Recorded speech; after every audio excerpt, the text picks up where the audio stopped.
Hi guys, आज की इस वीडियो में हम डिस्कस करने वाले हैं प्रोजेक्टर्स के बारे में। तो हम डिस्कस करेंगे कि प्रोजेक्टर लेने से पहले आपको क्या क्या चीज़ें देखनी चाहिए प्रोजेक्टर में, और इसको कंपेयर करेंगे जो अभी नंबर वन सेलर प्रोजेक्टर चल रहा है मार्केट में, वैल्यू फॉर मनी जिसको कहा जा रहा है। वो है ईगेट का आई थिंक प्रो मैक्स, जो 9500 का इस टाइम मार्केट में चल रहा है। वैसे उसका मोस्टली प्राइस 9800 9900 का कुछ रहता है। तो उससे इसको उस सारी फीचर्स को कंपेयर करेंगे कि क्या ये वैल्यू फॉर मनी प्रोजेक्टर है, और साथ में ये भी पता चल जाएगा कि हमें क्या क्या चीज़ें देखनी चाहिए। तो अगर आप मतलब नया लेने की सोच रहे हो और आपका थोड़ा सा बजट सही है, तो आप क्या क्या चीज़ें अवॉइड कर सकते हो और बेटर प्रोजेक्टर ले सकते हो। ठीक है, तो जो चीज़ें हम डिस्कस करने वाले हैं वो है, मतलब अगर कोई भी आप प्रोजेक्टर लेते हो तो उसमें क्या क्या चीज़ें आपको देखनी चाहिए। एक तो ब्राइटनेस है, दूसरा रिजोल्यूशन है, फिर इनपुट पोर्ट्स हैं उसके, और उसमें ऑपरेटिंग सिस्टम कौन सा है, और उसमें स्पीकर कितने वॉट का है, और ऑफ कोर्स कि मतलब प्रोजेक्टर का फॉर्म फैक्टर कौन सा होना चाहिए। तो ये सब चीज़ें हैं जो हम देखने वाले हैं। तो बेसिकली जो कह रहे हैं कि जब आप प्रोजेक्टर लेते हो तो आपका सबसे पहले दिमाग में रहता है कि हमें अंधेरे वाले कमरे में देखना है। बट आज की डेट में प्रोजेक्टर काफ़ी ब्राइट भी आ गए हैं, तो मेरे ख्याल से 5 वॉट टू 8 वॉट के बल्ब में अगर आप मतलब जलाते हो तब भी आप प्रोजेक्टर यूज कर पा रहे हो। इतनी ब्राइटनेस के प्रोजेक्टर आ रहे हैं अब। तो वो प्रोजेक्टर का जो ल्यूमेक्स है, जो लूमेक्स ही कहते हैं या लुमिनस, मतलब एलएक्स करके उसकी टर्म होती है कि कितना ब्राइट है। आप उसको एल से भी डिनोट कर रहे हैं, वो तो कितना ब्राइट है वो। तो मोस्टली ये कह रहे हैं कि 300 प्लस अगर एलएक्स हो, 300 प्लस अगर एलएक्स हो तो उसकी ब्राइटनेस एनफ है। और ये जो प्रोजेक्टर है इसमें मेरे ख्याल से 450 एलएक्स ये इसको बता रहे हैं। लेट मी सी, यस, तो 4500 एल कुछ ये बता रहे हैं लोग कि इसमें है, या मतलब कंपनी क्लेम कर रही है। बाकी ये डिफरेंट करता है, मतलब कंपनी टू कंपनी इनके अलग तरीके हैं नापने के। तो पर ये ऑल इन ऑल जैसे एक होता है कि ये एक यूनिवर्सल मतलब एक टर्म हो गई कि एल कितने होने चाहिए। तो मतलब 3000 प्लस हमने बात करी, और मैंने शायद 300 कह दिया, तो 3000 हमने बात करी, तो 4400 4500 समथिंग कुछ है। और बाकी मेरे केस में कि जब मैंने इसको यूज़ किया तो मेरे को भी काफ़ी ब्राइट लगा है। बस ये है कि मैंने दिन में अगर आप सोचो कि आप यूज़ कर सकते हो तो वो तो आपको कर्टेन डालने पड़ेंगे, बट ऐसा नहीं है कि आपको बिल्कुल ही डार्क बेस कर्टेन, मतलब लाइट बिल्कुल डार्क कर्टेन ही डालने पड़ेंगे। तो नॉर्मल आप मतलब डोर क्लोज कर दोगे या ऐसे पर्दे भी डाल दोगे तो ये इतना ब्राइट था कि मूवी देखी जाती है। बाद में मैं सैंपल ऐड करूंगा जब मैंने यूज़ किया। दूसरी चीज होती है कि रिजोल्यूशन, जो हम देखते हैं कि कितना रिजोल्यूशन होना चाहिए। तो इसमें अब रिजोल्यूशन मोस्टली दो ही प्रोजेक्टर आ रहे हैं मार्केट में, एक तो, और तीसरा जो है वो तो कोई लेता ही नहीं है मेरे ख्याल। पहले चाइनीज वाला आता था, अब तो यहाँ पे भी आ गया, पर वो काफी खराब है, जिसकी मेरे ख्याल से वीजे वाले भी नहीं है। तो बेसिकली दो तरह के प्रोजेक्टर है मार्केट में, एक है, एक का रिजोल्यूशन है नेटिव 720 विच इज एच, और एक का है 1080p which is full H. तो जो 720 वाले हैं उनकी रेंज है 6 to 8,000 रुपीज में वो आ रहे हैं। और जो दूसरे प्रोजेक्टर हैं जिसका नेटिव है 1080p, वो उनकी स्टार्टिंग है मेरे ख्याल से 9,000 से, मेरे ख्याल 8800 का भी आ रहा है। तो ये प्रोजेक्टर दूसरी कैटेगरी में फॉल करता है। तो इसका नेटिव रिजोल्यूशन 1080p है। अब नेटिव रिजोल्यूशन किसको कहते हैं? नेटिव रिजोल्यूशन जो ये बाय डिफॉल्ट सपोर्ट करता है, तो मतलब आप इसको जब भी चलाओगे तो वो उसी रिजोल्यूशन पे आएगा। तो हम वो बात नहीं कर रहे हैं कि जब वो स्केल होता है, ये जूम करते हैं तो उसका कितना होता है, बट जो विदाउट जूम जो इसकी वो कैपेबिलिटीज है वो 1080p इसको सपोर्ट करता है। और ये ठीक भी है, क्योंकि जब मैंने पीसी कनेक्ट किया था विदाउट एनी जूम और वगैरह, तो ये 1080p पे ही चालू हुआ जो फुल एच था, और 60 हर्ट्ज तक ये सपोर्ट करा इसने। तो जैसे ही ये प्रोजेक्टर स्टार्ट हुआ, मैंने गेम खेलना शुरू किया, तो एक वो मार्क आता है ना हल्का सा कि कितने पे ये सेट हुआ है, तो 1080p और मतलब 60 हर्ट्ज पे ये आया था। और गेम में कोई लैग वैग मेरे को नजर नहीं आया। मैंने नीड फॉर स्पीड हीट खेली थी, तो बेसिक मेरा रिक्वायरमेंट था कि मैं प्रोजेक्टर को लूँ और उसमें स्टीयरिंग व्हील के थ्रू उसमें कार चलाऊँ। वो मैं ये वीडियो सैंपल ऐड करूंगा उसका। तो ये उसमें रिजोल्यूशन वाइज ठीक था। अब थर्ड थिंग जो इंपॉर्टेंट थिंग है वो है की स्टोन्स। की स्टोन शायद मैंने पहले नहीं बोला होगा। तो की स्टोन क्या होती है कि पता नहीं इसका टर्म ऐसा क्यों है, पर की स्टोन क्या है कि जो आप प्रोजेक्टर में प्रोजेक्ट कर रहे हो स्क्रीन, उसके डायमेंशन आप किस तरह से सही कर सकते हो। जैसे आपने कई बार अगर आप क्या ओल्ड मॉनिटर रहे होंगे तो उसमें एक ऑप्शन होता था कि आप स्क्रीन को लेफ्ट राइट कर सकते थे और एजेस ऊपर नीचे कर सकते थे। काफी मॉनिटर जैसे एलजी के काफी मॉनिटर्स में था कि एक बार आ जाती थी बीच में, तो उसको आप स्ट्रेच भी कर सकते थे। तो इस तरह के जो स्क्रीन साइज को चेंज करने के जो ऑप्शंस होते हैं वो कीस्टोन से रिलेटेड होते हैं।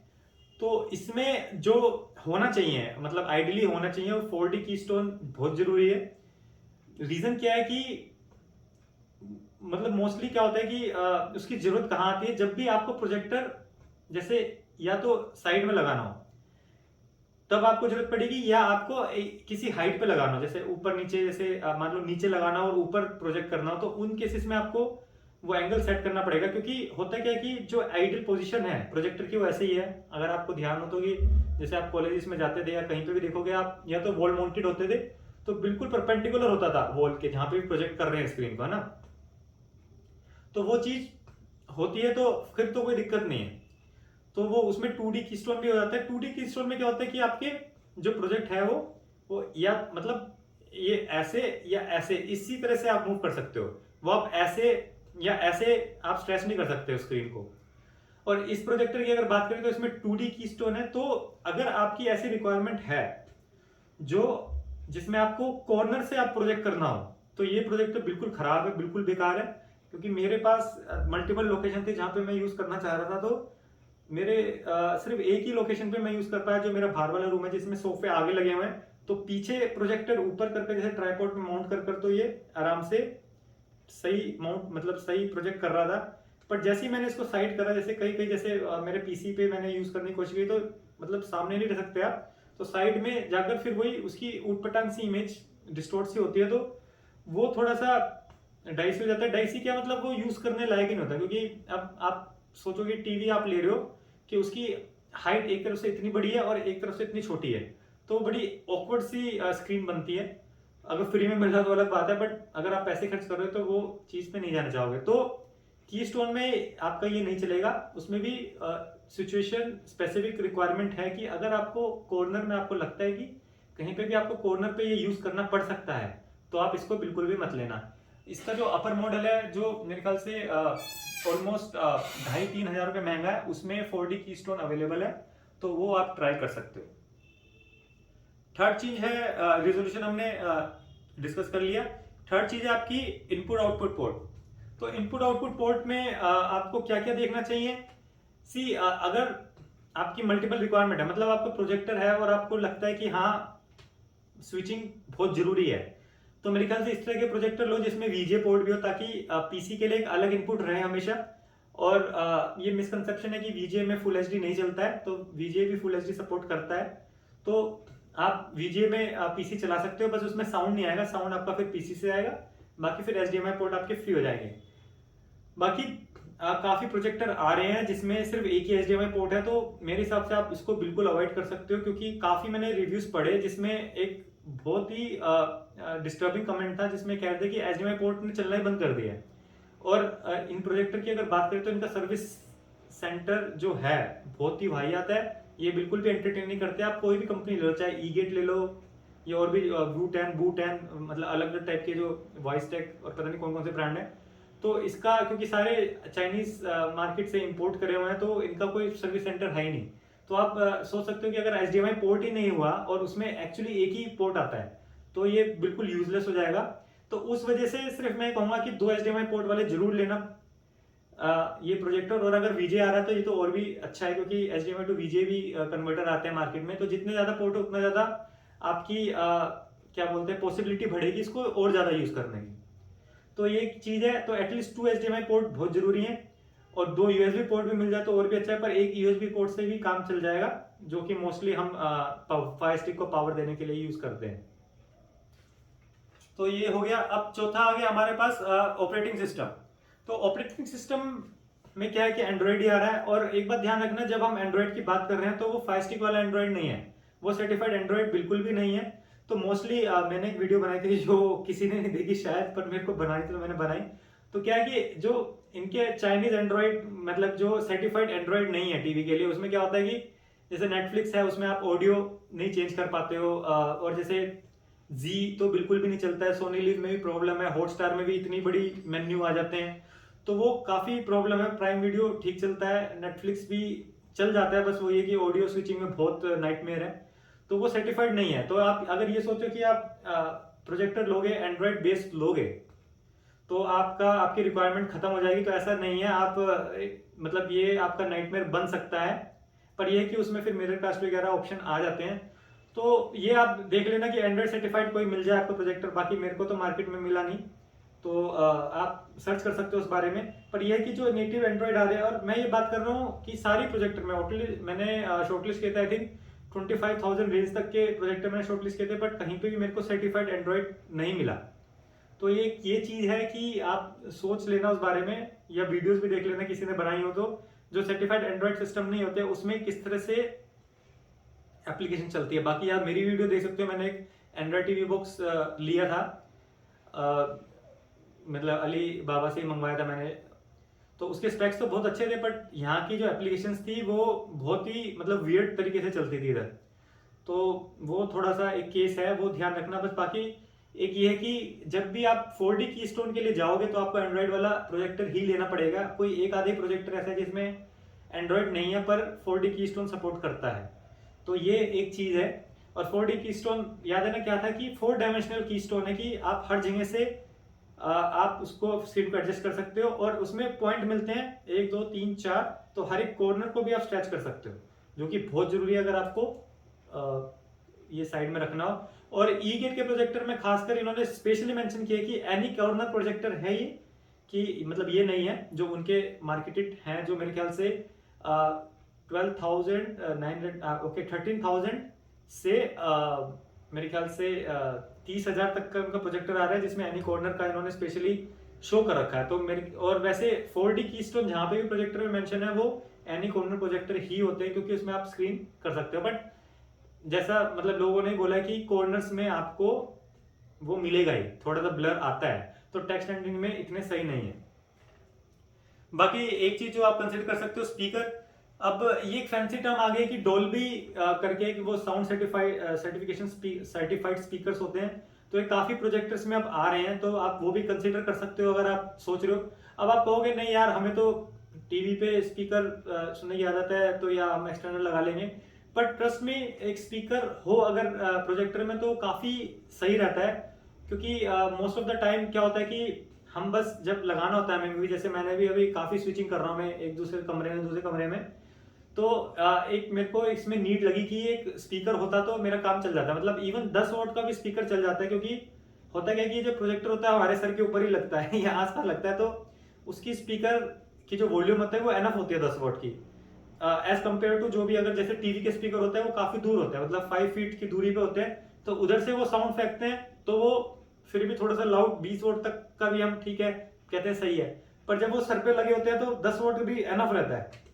तो एक स्पीकर अच्छा हो तो इसमें सही है। बाकी दोनों जो ई गेट के प्रोजेक्टर हैं, जो वैल्यू फॉर मनी जिसको कहा जा रहा है, जैसे ये है 9.5 का और वो है मेरे ख्याल से इसमें 3-3 वोट के स्पीकर लगे होंगे, जो एनफ नहीं है, बट हाँ आप वॉचेबल है अगर आपके बिल्कुल सर पे लगाओ। बाकी मैंने तो एक पोर्टेबल स्पीकर ही अटैच करा था इसके साथ, तो स्पीकर के मामले में ये प्रोजेक्टर इतना खास मेरे को लगा नहीं। बाकी ये तो हो गई इस प्रोजेक्टर से रिलेटेड बातें। अब ये कर लेते हैं कि प्रोजेक्टर है कितने टाइप के, मतलब आपको लग रहा होगा कि ये प्रोजेक्टर तो प्रोजेक्टर होता है, बट मार्केट में इस टाइम मतलब 2 कैटेगरीज में प्रोजेक्टर आप देख सकते हो।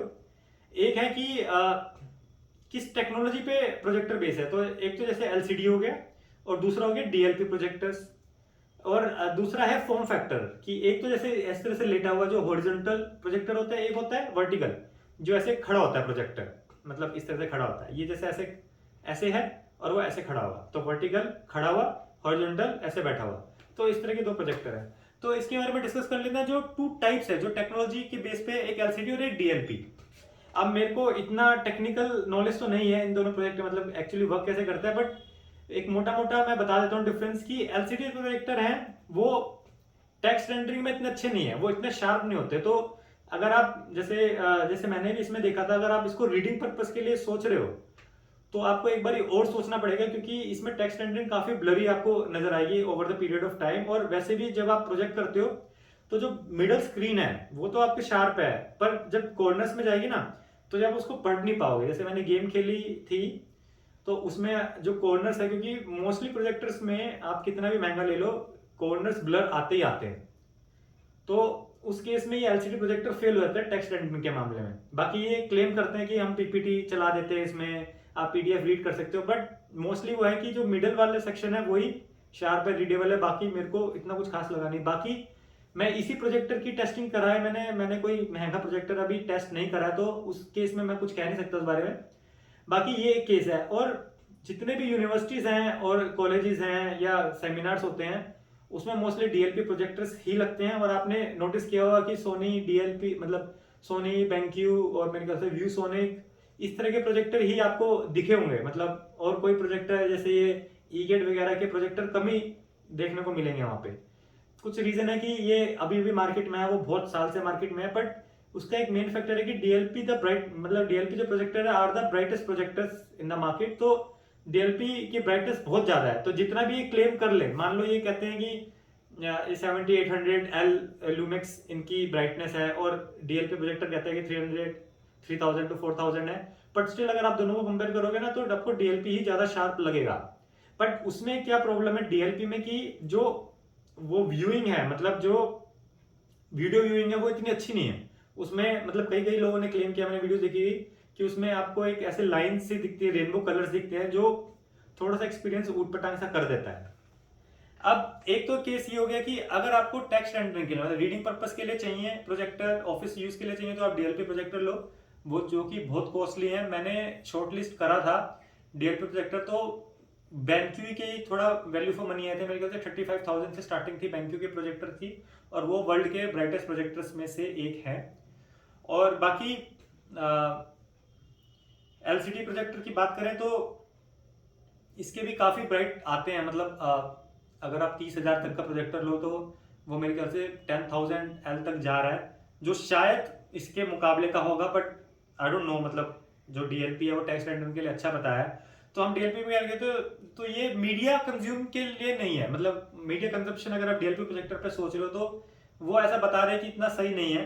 बट जो एक बेसिक मेजर एडवांटेज है डीएलपी प्रोजेक्टर की, और जिस वजह से मैंने डीएलपी प्रोजेक्टर देखने शुरू करे, कि अगर आप 3D के शौकीन हो, मतलब अगर आपको 3D शटर वाला कोई एक मीडियम चाहिए, क्योंकि अब 3D मॉनिटर तो आते नहीं, 3D टीवी भी ऑलमोस्ट बंद हो गया मार्केट में, मिल ही नहीं रहे।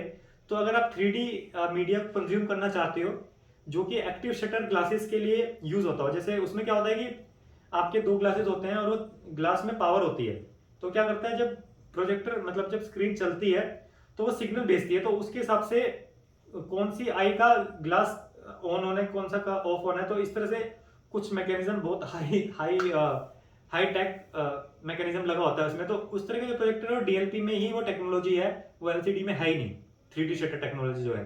तो अगर आपको 3D ही देखना है तो फिर तो आपके ऑप्शन ही नहीं है, आपको डीएलपी ही लेना पड़ेगा। पर वही है कि अब मीडिया इतनी है नहीं, बाकी यूट्यूब पे 3D वीडियोस हैं, बट वही है कि जब आप 3D देखते हो तो आपकी आंखें काफी स्ट्रेसफुल हो जाती है, और मेरे ख्याल से 5-10 मिनट का ही शौक है, तो उस वजह से मैंने भी इसका माइंड चेंज कर दिया था। मेरा ये था कि एक बार ही पैसे खर्च कर रहे हो तो क्यों ना 3D वाला ही लिया जाए। बट वही है कि इसकी कुछ एडवांटेजेस है, उसकी कुछ डिसएडवांटेजेस है, तो मेरा कोई मन नहीं है प्रोजेक्टर पे पढ़ने का, ना मेरी ऐसी कोई रिक्वायरमेंट है। मेरे को तो मूवीज देखने के लिए ही बेसिकली चाहिए था या गेम खेलने के लिए, तो उस वजह से मैंने डीएलपी को रिजेक्ट कर दिया और ये एलसीडी को ही मैंने कंसिडर किया कि हाँ एलसीडी ही ठीक है। तो ये प्रोजेक्टर एलसीडी ही है, और मोस्टली प्रोजेक्टर मार्केट में एलसीडी ही आ रहे हैं, और बड़े बड़े ब्रांड है बेंक्यू वगैरह के जो डीएलपी प्रोजेक्टर प्रोवाइड कर रहे हैं। अब बात कर लेते हैं कि जो टू फॉर्म फैक्टर है प्रोजेक्टर के, जो दो फॉर्म फैक्टर है कि एक वर्टिकल और एक हॉरिजॉन्टल, उन दोनों में क्या फर्क है और किसको लेना वैल्यू फॉर मनी शायद हो सकता है। तो बेसिक जो मेरे को डिफरेंस समझ में आया कि एक तो फॉर्म फैक्टर उसका कैसा है कि ये जो प्रोजेक्टर होते हैं इनमें अलग से फैन लगा होता है और सर्किट ऑलमोस्ट खुला हुआ होता है, तो ऐसे ग्लास लगे होंगे और फैन लगा होता है इसको कूल करने के लिए, और ये कॉपर की एक मैश लगी होती है, जैसे वो सीपीयू कूलर, आपने अगर सीपीयू खोला सीपीयू में फैन होता है तो उसमें एक वो कॉपर की वायर होती है, उसमें फैन चलता है तो ये कूल करता है। तो इसी तरह के मैकेनिज्म इसमें भी होते हैं, तो एक तरह से जैसे कंप्यूटर वर्क करता है इसी तरह से वर्क करता है, तो इसमें डस्ट जाने के काफी हाई चांसेस रहते हैं, और ये over the period of time ये गंदा हो ही जाता है। और जो दूसरे वर्टिकल प्रोजेक्टर होते हैं वो कहते हैं कि बिल्कुल वो है, सील है वो। तो सील का मतलब कि जो उनका जो चैम्बर होता है, जो पूरी जो टेक्नोलॉजी है वो एक चैम्बर में बना दिया उन्होंने, और वो डस्ट फ्री इसको कहते हैं। तो इसके मुकाबले में मेरे ख्याल से 80% ऑफ द टाइम उसमें डस्ट कम ही जाता है। तो एक एक एडवांटेज है उसका वर्टिकल प्रोजेक्टर का। दूसरा उसका फॉर्म फैक्टर है कि मोस्टली क्या होता है कि जब हम प्रोजेक्टर रखते हैं तो हमें कहीं ना कहीं उसको एक हाइट पे ले जाना होता है, बट जो हमारा वर्टिकल होता है वो ऑलरेडी एक हाइट पे होता है, तो उसको आप कहीं पे भी रख सकते हो। जगह कम घेरता रखने में, आप जैसे इसको रखूंगा तो इतना साइज लेगा, बट जब वो वर्टिकल लगेंगे तो वो सिर्फ इतना सा ही साइज लेता है, और पोर्टेबल होता है, उठाने में आसान रहता है। तो ये कुछ चीजें। और बाकी जो वर्टिकल प्रोजेक्टर आते हैं उसमें ही ऑप्शन है मेरे ख्याल से कि बैटरी भी इनबिल्ट आ रही है उनमें, कि आपको कहीं जाना हो कैंपिंग वैम्पिंग पे तो वहां पे आप 1-2 घंटे के लिए उसको यूज कर सकते हो। इवन आप उसको चार्ज भी कर सकते हो पावर बैंक से। तो इस तरह के कुछ बेनिफिट्स हैं जो वर्टिकल प्रोजेक्टर में आते हैं और इसमें नहीं आते हैं। अब इसकी एडवांटेज क्या है कि जो मैंने अकॉर्डिंग टू स्पेक्स मैंने सर्च किया था, उसमें क्या था कि जो वर्टिकल प्रोजेक्टर है वो इतने ब्राइट नहीं है। तो मतलब अगर मैंने क्या जैटेक करके, पत्नी जूटेक करके कोई कंपनी है, उसका एक वर्टिकल प्रोजेक्टर आता है मेरे ख्याल से 22-23 हजार का है, 23.5 हजार का आई थिंक। तो उसके कंपैरिजन में अगर मैं इस फॉर्म फैक्टर का लेता हूं तो इसमें ब्राइटनेस ज्यादा है। तो उसमें अगर मतलब वर्टिकल प्रोजेक्टर में अगर आपको 6000 समथिंग एल लक्स की अगर ब्राइटनेस मिल रही है, तो इसी इसमें उसमें मतलब तो इस फॉर्म फैक्टर में विद इन दैट प्राइस आपको ऑलमोस्ट 9000 तक की मिल रही है।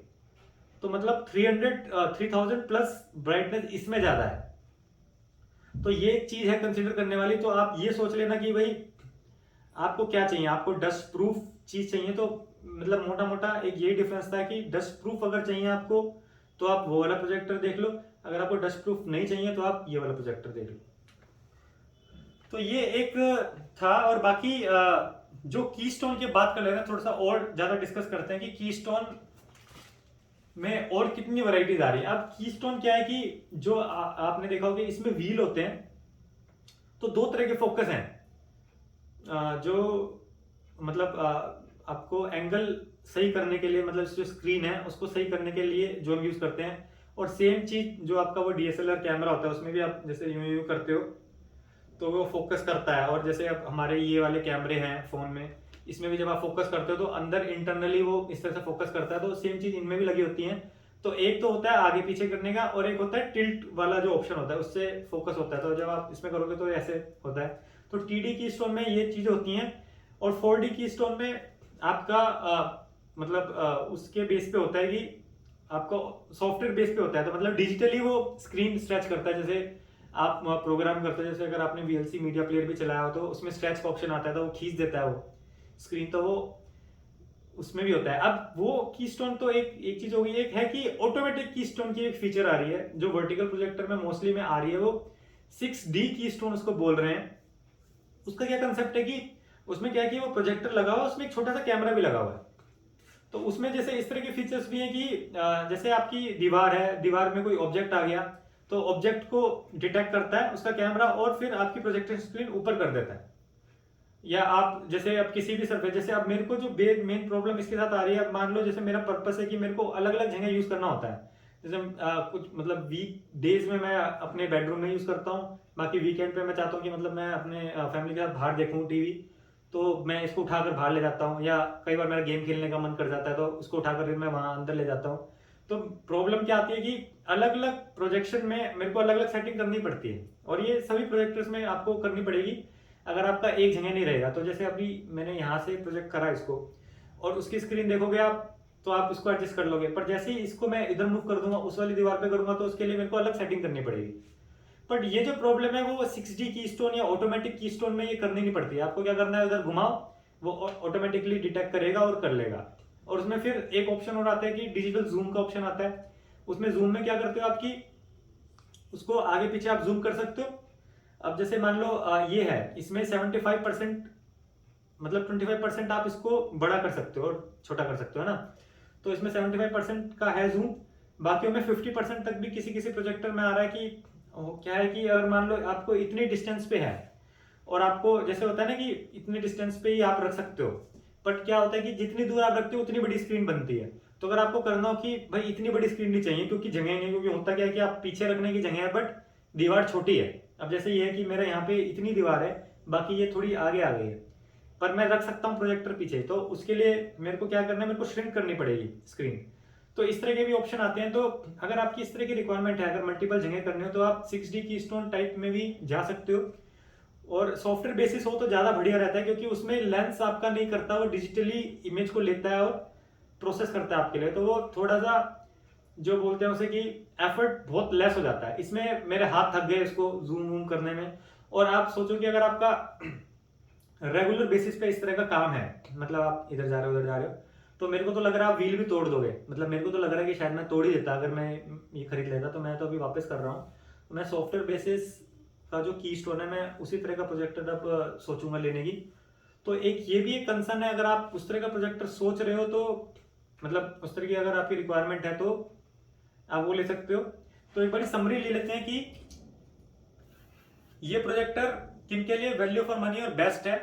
अगर आपका एक चीज है कि अगर आपका एक ही जगह पे आपको रखना है इसको, और वो जगह बिल्कुल परपेंडिकुलर है आपकी दीवार से या स्क्रीन से, है ना, उसकी, और हाँ, और आपको अलग अलग जगह नहीं लेकर जाना है, और स्पीकर आपको ज़्यादा नहीं चाहिए अगर आपके पास एक्सटर्नल स्पीकर ऑलरेडी पड़ा हुआ है, और अगर आप 4K मीडिया कंज्यूम नहीं करना चाहते हो, तो उन सब चीज़ों के लिए सही है। क्योंकि इनपुट आउटपुट पोर्ट, मतलब इनपुट पोर्ट्स भी काफ़ी हैं, और रिमोट बेस है, और सभी कुछ इसमें सही है। बाकी अगर आपकी रिक्वायरमेंट है कि आपको मल्टीपल जगह इसको लेकर जाना है, अगर आपको है कि कुछ बल्ब वल्ब जलाकर ही आपको यूज़ करना है, और या आपको है कि और क्या हो सकता है कि एडजस्ट करना पड़ता है, आपको गेमिंग खेलनी है, आपको टेक्स्ट रेंडरिंग करनी है, तो इस तरह की अगर आपका रिक्वायरमेंट है, और अगर आपको 4K मीडिया कंज्यूम करनी है, तो काफ़ी प्रोजेक्टर ऐसे भी आ रहे हैं जो HDR+ सपोर्ट कर रहे हैं, और जिसमें डॉल्बी डिजिटल के स्पीकर भी लगे हुए हैं, 10 वाट तक के आ रहे हैं, 5 वाट 5 वाट 2 स्पीकर लगे होते हैं। तो इस तरह की अगर आपकी रिक्वायरमेंट है तो आपको ये नहीं लेना चाहिए बिल्कुल भी। और मेरे ख्याल से उसके बाद तो आपको फिर 20,000+ ही आपको लेना पड़ेगा, उससे सस्ता प्रोजेक्टर है नहीं इन सब चीज़ों के लिए। तो गाइज ये था कुछ गाइडलाइंस जिसके लिए, मतलब जो प्रोजेक्टर आपको लेना चाहिए, और उसका कंपैरिजन इस प्रोजेक्टर से कि ये किन किन चीज़ों में खरा उतरा है। बाकी मैं सैंपल ऐड करूँगा। सैंपल है एक जो मैंने बेडरूम में लिया है। और हाँ, एक जो चीज़ जो रह गई है, जो मेन चीज़ है कि प्रोजेक्ट करने के लिए आपको क्या चीज़ों की रिक्वायरमेंट होनी चाहिए। अब जैसे ये जो दीवार है ये बिल्कुल प्लेन है, इसमें कोई स्विच बोर्ड नहीं है, तो ये परफेक्ट है आपके लिए। बट जहाँ पर भी ये जो दीवार होती हैं और हल्का सा भी कलर का डिफरेंस आता है, अब जैसे मान लो ये ग्रीन है, अब जैसे आपको अगर ये दिखे तो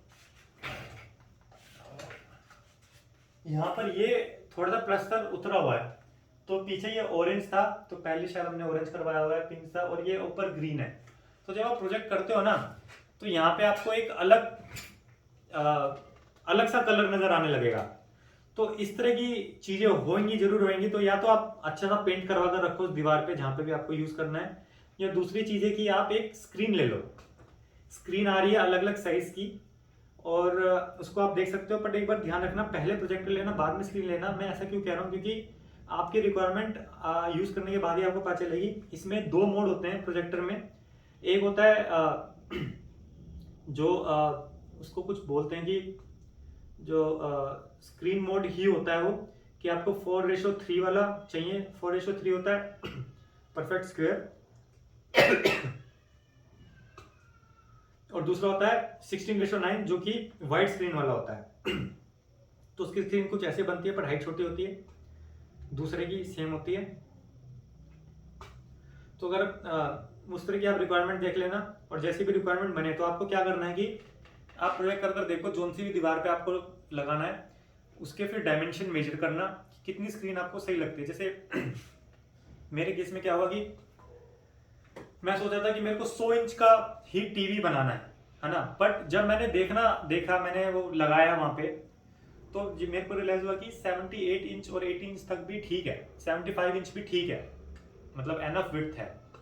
तो शायद मैं अब 75 इंच का ही वो विंडो लूँ। बाकी मेरे को इधर भी मेजर करना था मेरे इस वाले रूम में की दीवार पे, तो वो मेजरमेंट बहुत जरूरी है, क्योंकि आप होगा क्या कि आप पहले लेकर बैठ जाओगे पर आपको लगेगा यार ये तो बहुत ज़्यादा बड़ा है, तो वो स्क्रीन, क्योंकि पैसे भी ज़्यादा लगते हैं जितनी बड़ी आएगी। अब उसमें भी जो स्क्रीन आती है उसमें भी दो टाइप हैं। एक तो आ रही है आपकी कि आप उसको यहाँ पे दीवार पे चिपका दो या उसको ठोक दो दीवारों पे। दूसरी आ रही है कि आपको ट्राईपोड जैसे, जैसे ये ट्राईपोड है इसमें हुक लगा होता है और उसमें कैलेंडर की तरह जैसे मैप आते थे ना बड़े बड़े, उस तरह का आपका ये रोल करके नीचे आ जाता है। तो मैं तो कहूँगा वही लेना, क्योंकि कई बार होता है कि जब आपके पास प्रोजेक्टर होता है तो आपका कई बार इवेंट होते हैं या कुछ ऐसा सेलिब्रेशन होता है जो कि आप टेरेस पे या ऐसी खुली जगह पे करना चाहोगे, तो उस केस में आपको ये है कि 100 इंच की अगर आपके पास स्क्रीन होगी तो आप उसको उठाकर वहाँ पे ले जा सकते हो और प्रोजेक्ट कर सकते हो।